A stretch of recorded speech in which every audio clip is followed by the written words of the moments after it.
नमस्ते बच्चों। आज हम कक्षा 12 के भूगोल विषय का जो तीसरा चैप्टर है उसको शुरू करेंगे।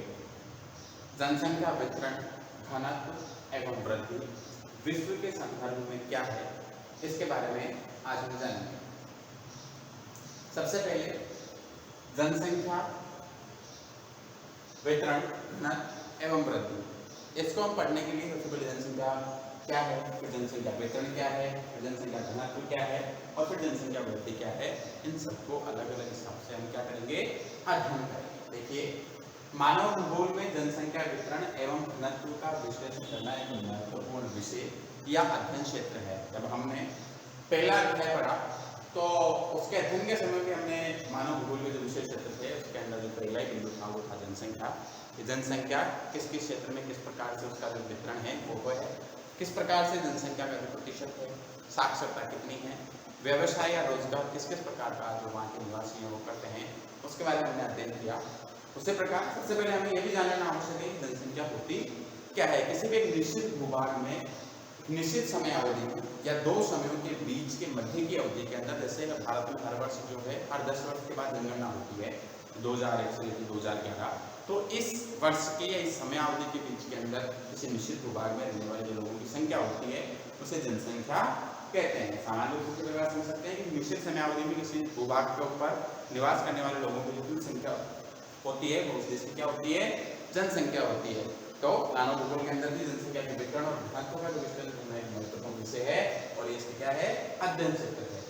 जनसंख्या वितरण और उसके घनत्व के प्रतिरूपों का विश्लेषण किसी क्षेत्र की जनांगीकी विशेषताओं का आधार होता है। जनांगीकी की विशेषताओं का, जनसंख्या की विशेषताओं का, जिसके अंदर साक्षरता भी सम्मिलित है, लिंगानुपात भी सम्मिलित है, जनसंख्या घनत्व भी सम्मिलित है, शिशु लिंगानुपात, जन्म दर, मृत्यु दर और जो वहाँ के निवासी हैं उनके द्वारा किए जाने वाले रोजगार, सभी चीजें उसके अंदर क्या है, सम्मिलित है।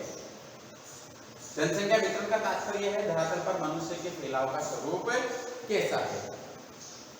मानव एक संसाधन के रूप में कैसे है, जनसंख्या बढ़ रही है तो मनुष्य भी एक स्वयं संसाधन है, क्योंकि जब हमने पहले चैप्टर के अंदर बात की कि संसाधन क्या होता है, कोई भी भौतिक या रासायनिक गुणों से युक्त पदार्थ जो किसी न किसी रूप से मानव की आवश्यकताओं की पूर्ति करता है वो क्या है, संसाधन है। उसी प्रकार मनुष्य भी एक प्रकार का संसाधन है। कैसे है, मानव भूगोल के अध्ययन में मानव का केंद्रीय स्थान है, क्योंकि मानव ही अपने प्राकृतिक और सांस्कृतिक वातावरण का उपयोग करता है, उससे प्रभावित होता है तथा इसमें परिवर्तन करता है, जैसे भूमि, जल, मिट्टी, खनिज पदार्थ, वनस्पति, जीव जंतुओं का उपयोग, उत्पादन,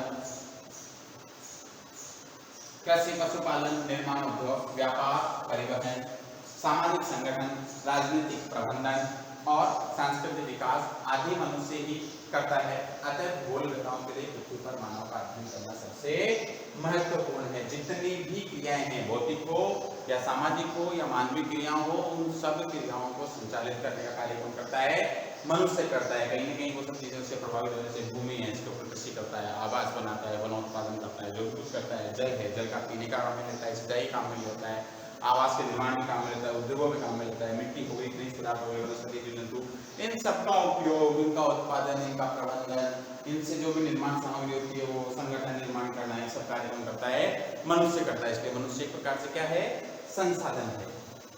इसके बाद जनसंख्या का वितरण और घनत्व। जनसंख्या वितरण से आश्रित जनसमूह के स्थानिक वितरण से है। इस पक्ष में मनुष्य के धरातल पर स्थित जन्य प्रारूप का बोध होता है कि धरातल के ऊपर उसकी स्थिति कैसी है और उसका प्रारूप कैसा है, कि इस स्थिति से निर्मित जो प्रारूप होता है जन्य प्रारूप के अंतर्गत वो सम्मिलित किया जाता है। जनसंख्या घनत्व का तात्पर्य जनसंख्या और धरातल के अनुपात से है, जो जनसंख्या जमाव की मात्रा का मापक है। इसे प्रति इकाई क्षेत्र में व्यक्तियों की संख्या के रूप में व्यक्त किया जाता है। जनसंख्या घनत्व को हम देख भी सकते हैं कि प्रति वर्ग किलोमीटर क्षेत्र के अंदर निवास करने वाले लोगों की जो जनसंख्या होती है वो जनसंख्या घनत्व कहलाता है। पृथ्वी पर जनसंख्या वितरण असमान है। विश्व की 80% जो जनसंख्या है केवल 20% भूभाग पर ये केंद्रित है और शेष 20% जनसंख्या जो कठोर परिस्थितियों में रहने वाले 80% भूभाग के ऊपर निवास करती है। 2013 में विश्व की जो जनसंख्या है 714 करोड़ थी। बाद के अंदर इसके जो आंकड़े हैं वो अभी तक प्रस्तुत हुए नहीं है। जनसंख्या जो है वृद्धि और ज्यादा हो चुकी है। एक अनुमान के अनुसार जनसंख्या और बढ़ने वाली है। विश्व जनसंख्या का असमान वितरण का प्रारूप की विश्व की जो जनसंख्या है वो किस प्रकार, जैसे अभी हमने इससे पहले वाले स्लाइड में देखा कि 20% भूभाग के ऊपर विश्व की 80% जनसंख्या और 80% भूभाग के ऊपर विश्व की केवल 20% जनसंख्या निवास करती है। पृथ्वी की 2/3 जनसंख्या उसके लगभग 14% भाग पर निवास करती है। 2/3% जो जनसंख्या कितने प्रतिशत भाग पर निवास करती है? केवल 14% भाग के ऊपर निवास करती है। एक अनुमान के अनुसार 57% जनसंख्या इसके स्थलीय क्षेत्र के 5% भाग पर निवास करती है। भारत जैसे विश्व का जितना क्षेत्रफल है उसमें जितनी उसकी टोटल जनसंख्या उसका 57% केवल महज 5% भूभाग पर निवास करती है। वो 5% भूभाग कौन सा, इसके बारे में अध्ययन करेंगे। विश्व का 2/3 भाग निर्जन प्राय है, जहाँ पर या तो लोग रहते नहीं है, रहते भी हैं तो बहुत कम संख्या उनकी जो है वहां पर रहती है। 90% भूभाग पर महज 10% जनसंख्या रहती है और शेष 10% भूभाग के ऊपर 90% जनसंख्या जो है उसका संकेंद्रित है। विश्व की 85% जनसंख्या उत्तरी गोलार्ध में तथा 15% जनसंख्या जो है दक्षिणी गोलार्ध में रहती है। हम विश्व के मानचित्र को भी देखते हैं, जैसे जो उत्तरी अमेरिका वाला हमारे हो गया, ये दक्षिण अमेरिका का हो गया और ये अफ्रीका, इधर ये यूरोप और ये भारत, इधर ऑस्ट्रेलिया और इधर जापान, ये साइबेरिया और रूस वाला पार्ट, ये विश्व है संपूर्ण। इसके 2 गोलार्ध, ये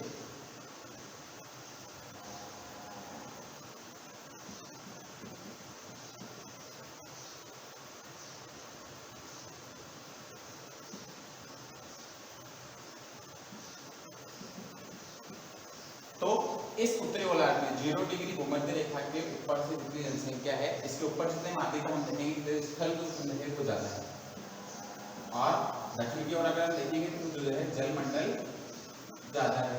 मतलब स्थलीय भाग का ज्यादा जमाव भी उत्तरी गोलार्ध में है, तो ज्यादा जनसंख्या जल में तो रहती नहीं है, तो ज्यादा जनसंख्या किधर रहेगी? उत्तरी गोलार्ध में रहेगी। ठीक है, तो 90% जो जनसंख्या है, 85% जनसंख्या है उत्तरी गोलार्ध में, 15% जनसंख्या है वो दक्षिणी गोलार्ध में रहती है, दक्षिणी गोलार्ध में।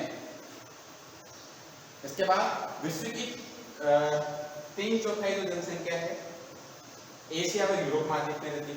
जितनी पूरी जनसंख्या है वो यूरेशिया में, यूरोप और एशिया में रहती है तथा एशिया में 60% तथा ओशनिया में आधा प्रतिशत जनसंख्या ही रहती है। ओशनिया, ऑस्ट्रेलिया और आर्कटिक महाद्वीप वाला जो भाग है, दोनों को मिला के कहा जाता है। 20 डिग्री से 60 डिग्री उत्तर अक्षांश के मध्य 80% जनसंख्या रहती है। संपूर्ण पृथ्वी के भूभाग की हम बात करें तो उसके अंदर जैसे हम एक बार देखते हैं चित्र के माध्यम से,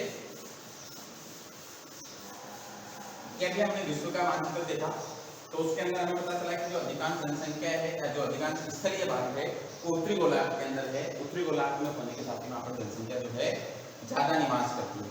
जैसे ये पृथ्वी हो गई 0 डिग्री, इससे ऊपर 23.5 डिग्री उत्तरी अक्षांश, 23 डिग्री 30 मिनट उत्तरी अक्षांश और 23 डिग्री 30 मिनट दक्षिणी अक्षांश। इसके ऊपर भूमध्य रेखा के ऊपर उत्तरी अक्षांश और नीचे दक्षिणी अक्षांश। उत्तरी अक्षांश में भी 20 डिग्री से लेके 60 डिग्री की जो है अधिकतम जनसंख्या 60 जो है जनसंख्या 80% जनसंख्या पाई जाती है। देखिए एक तो इसी क्षेत्र के अंदर क्या है, जितने विकसित देश हैं सारे यही हैं, जितने विकासशील देश हैं सारे यही हैं। विश्व में सबसे ज्यादा जनसंख्या वाला देश जो है चीन, वो भी इसी क्षेत्र में आता है। विश्व में दूसरे नंबर पर जनसंख्या वाला देश है भारत, वो भी इसी क्षेत्र में आता है। विश्व में सर्वाधिक जनसंख्या वाला महाद्वीप है एशिया और यूरोप, वो भी इसी क्षेत्र के अंदर आते हैं। दूसरा एक तो क्या है कि यहाँ पर स्थलीय भाग भी दक्षिण की अपेक्षा ज्यादा है, इसलिए भी जनसंख्या निवास करती है। और दूसरा इधर क्या है, जितने स्थलीय भाग हो गया, इस वाले 20 से लेकर 60 वाले जो क्षेत्र है ये एक प्रकार से उपोष्ण या शीतोष्ण कटिबंधीय वाले भाग के अंदर आता है, क्योंकि 23 डिग्री तक 0 डिग्री से लेके 23 डिग्री उत्तरी अक्षांश और 0 डिग्री से लेकर 23 डिग्री दक्षिण अक्षांश के मध्य उष्ण प्रकार की जलवायु पाई जाती है। तो यहाँ पर ज्यादा जनसंख्या निवास नहीं करती है क्योंकि ये उनके लिए अनुकूल नहीं है। तो इसके ऊपर 20 डिग्री से लेकर 60 डिग्री उत्तरी अक्षांश के मध्य की जलवायु, क्योंकि एक तो स्थल भाग दक्षिण के अंदर प्रश्न उठ सकता है कि दक्षिण भाग में क्यों नहीं, उत्तरी भाग में ज्यादा क्यों? इधर एक तो जलीय भाग कम है, स्थलीय भाग ज्यादा है। दूसरा रोजगार के अवसर इधर क्या है, ज्यादा है, इसलिए इस क्षेत्र की जनसंख्या ज्यादा निवास करती है। इसके बाद देखिए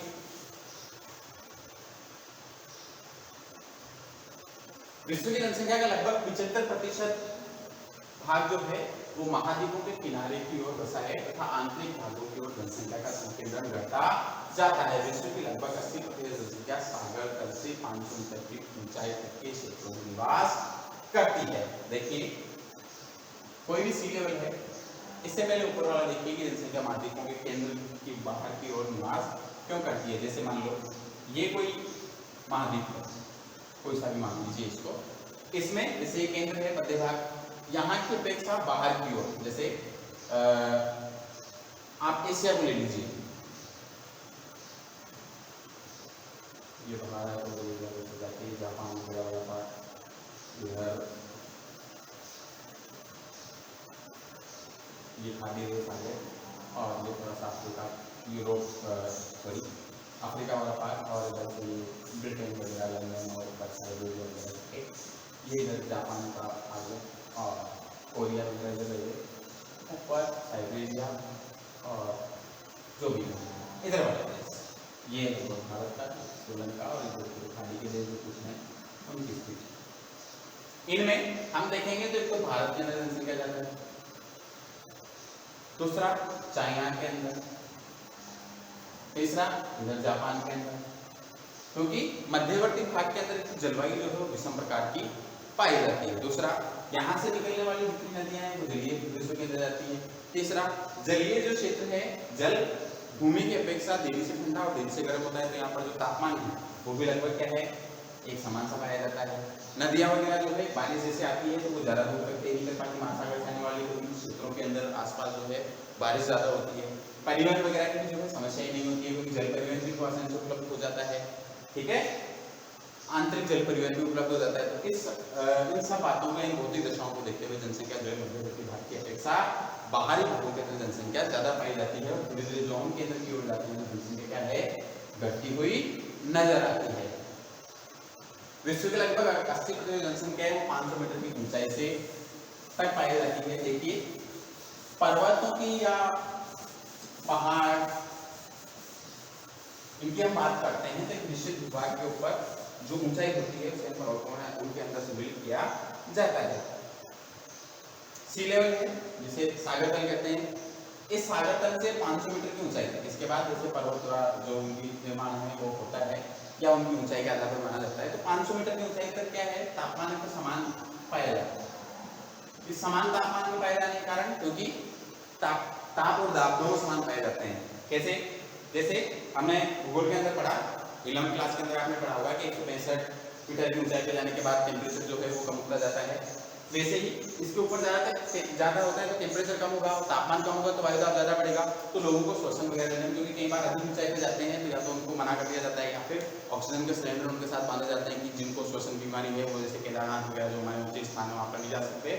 तो इसके लिए भी क्या है कि ऊपर जाने के साथ वायुदाब बढ़ता है तो श्वसन लेने के अंदर दिक्कत आती है। दूसरा परिवहन में समस्या आती है, ठीक है, इसलिए या इसके ऊपर 500 मीटर की ऊंचाई के ऊपर जाने के बाद वनस्पति है उसकी जो स्थिति है वो भी परिवर्तित होती जाती है। इसलिए क्या करते हैं ज्यादा जनसंख्या जो है वो कहाँ रहती है 500 मीटर की ऊंचाई तक ही निवास करती है। इसके बाद देखिए विश्व में जनसंख्या का वितरण किस किस प्रकार है, मतलब कौन कौन से जो महाद्वीप है जनसंख्या कितनी संख्या के अंदर पाई जाती है वो देखिए एक बार। विश्व की जनसंख्या का वितरण, विश्व की जनसंख्या 2001 तक 613.71 करोड़ थी, जिसका 75% अधिक भाग विकासशील देशों में तथा शेष भाग जो है विकसित देशों के अंदर निवास करता था। लगभग 75% भाग तो विकासशील देश जो विकास की ओर अग्रसर है, ना तो विकसित है ना पूर्ण रूप से विकसित उनमें, और 25% भाग जो है पूर्ण रूप से विकसित देशों के अंदर निवास करते हैं। जनसंख्या के संदर्भ में जनसंख्या संदर्भ ब्यूरो वाशिंगटन द्वारा प्रकाशित आंकड़ों के अनुसार 2001 के अंदर ये प्रस्तुत किए गए। उसके अनुसार एशिया के अंदर 372 करोड़, अफ्रीका के अंदर 81.8 करोड़, यूरोप और रूस के अंदर 72.7 करोड़, उत्तरी अमेरिका के अंदर 49.4 करोड़, दक्षिण अमेरिका के अंदर 35 करोड़ और ऑस्ट्रेलिया के अंदर 3.1 करोड़ जनसंख्या निवास करती है। इसके आगे संयुक्त राष्ट्र की जो रिपोर्ट है 2013 के अंदर जो प्रस्तुत की गई उसको हम नेक्स्ट वीडियो के अंदर देखेंगे। तब तक के लिए धन्यवाद।